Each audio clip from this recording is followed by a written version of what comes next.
నిర్మల్ జిల్లా కేంద్రంలోని సమీకృత కలెక్టరేట్లో 79వ స్వాతంత్ర దినోత్సవ వేడుకలు ఘనంగా నిర్వహించారు. ఈ వేడుకలకు ఆర్థిక సంఘం చైర్మన్ సిరిసిల్ల రాజయ్య ముఖ్య అతిథిగా హాజరై జాతీయ జెండాను ఆవిష్కరించారు.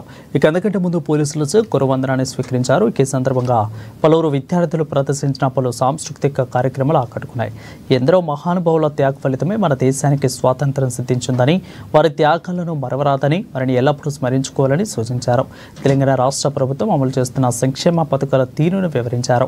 ఈ అనంతరం వివిధ శాఖల్లో అత్యుత్తమ ప్రతిభ కనపరిచిన వారికి ప్రశంసా పత్రాలను అందించారు.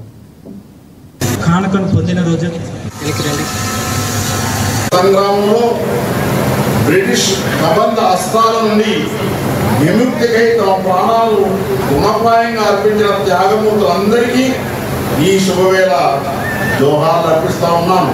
దేశభక్తి, త్యాగ నిరతి మనం స్వాతంత్రం సాధించుకున్నాం.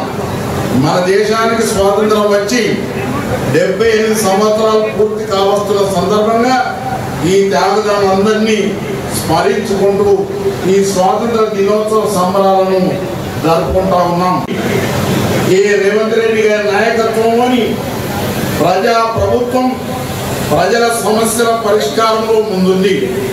ప్రజా ప్రభుత్వం ప్రజలకు ఇచ్చిన వాగ్దానాల మేరకు అభయాస్తం హామీలను ఒక్కొక్కటిగా అధికారంలోకి వచ్చిన నాటి నుండి అమలు చేయడం ప్రారంభించింది. కొలువు తీరిన 48 గంటల వ్యవధిలోనే రాష్ట్రంలోని మహిళలకు